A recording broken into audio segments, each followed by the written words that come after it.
Гүлдер сыры 5 бөлім. Зейнеп, екі қызға да екеуің әпкелі сіңілі болғандарың үшін қарт әкелерің қартайғанда мазасыз әкелеріңді бағасыңдар, сол кезде түсінесіңдер бір-бірлерінің қадірлеріңді деп әзілдеп айтып жатқан кезде оның барлығын Серқат мырза естіпті. Сосын Зейнеп ақталып жатыр: мен сіз туралы айтқан жоқпын, болашақ мазасыз шал туралы айтып жатырмын деген секілді. Соның өзінде сүйкімді жымиыспен бір-бірін тағы да атап өтті. Содан кейін үйдегі жеп жүрген ас-түліктің, яғни помидор мен қиярдың бағасын естіп Зейнеп шу шығарады: мынандай бағада бұлай байларды алдап сату ғой, одан 4-5 есе қымбат деген секілді. Бірақ олар барлығы күшті деп жатыр да. Алайда Азыраның сөмкесінен жалған екен. Осы кезде қыздар, Серқаттың қыздары біліп қойып, бұл да байларды алдап соқты, жалған екен дейді. Содан кейін Азыраның түрі өзгеріп кетті. Серқат Седапты шақырып алып: саған не керек, сен осы құпияны ешкімге айтпауың үшін не істеуім керек, қанша қарыз беремін дейді. Осы кезде мен ақша үшін жүрген жоқпын, маған жұмыс берсем болды, өйткені мен кезінде маркетолог болғанмын, өте жақсы жұмыс жасағанмын, көзге белсендімін, менің түйіндемемді көрсең таңғаласың дейді.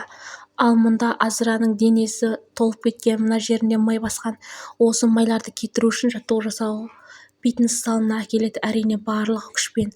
Азыраны қуыршақ секілді басқарып отырған күйеуі нағыз оңбаған еді. Десе де Азыра көнеді. Ал Түләй болса емін-еркін жатады. Бір кезде есік қағылып, Зейнеп келген кезде түрін әбіржітіп көрсетіп: біз әлі іздеп жатырмыз, Қадерді таппадық, тіпті тамақ батпайды деп осылай жалған сөздермен алдап жатыр. Тіпті Түләйдің күйеуі де, бірақ барлығы өтірік еді. Жихан ағасы болса: барлық істі маған бер, мен өзім шешемін, ол көңілдесті өзім табамын, маған сенесің ғой, мен сенің ағаңмын ғой дейді. Десе де Серқат: мен Жан деген ағама уже күдіктеніп жатырмын, маған осылай күдіктенуге себеп тауып берді, ешкімге сенбеймін деп тұрып алады. Ал Азыра болса жалған сөмкесінің жалған екенін білмес үшін әдейі жалған фитнестен шығып кетіп, өзінің басын таспен жарып, және жалған сөмкесімен телефон мусорға тастап кетеді. Солай өз-өзін жарақаттап, соққы алған адам секілді, яғни ол өзінің Серқат күйеуін сендіру үшін. Алайда күйеуі сенбейтінін соңында айтылады. Сонда да өтірік сенгенде менің әйеліме не болды деп барлық жанашырын көрсетіп жатыр. Ашуы басылмаған Серқат әйеліне керіп: енді мен сені ешқашан сүймеймін, сен тек тірі оян, өйткені сен маған шындықты айтуың керек дейді.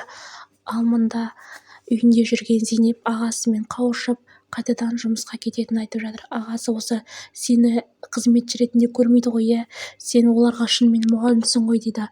Зейнеп ағасына жалған айта салған. Ал мұнда ренжіген Қадер: мені анашым жек көреді, ол оянса да мені ұнатпайды, өйткені маған сыйлық бермеді дейді. Содан кейін Зейнеп үнсіз Серқаттың кілтін ұрлауға шығады. Осы кезде Серқат оянып кетеді: неменеге ұры сияқты жүрсің дейді. Сосын Қадер сыйлық алғысы келетін, анасының атынан сыйлық сыйлауға шыққысы келетін еді. Осылайша екеуі тағы да жолығып, түн ішінде Қадерге сыйлық іздеуге кетеді. Жалғасы бар.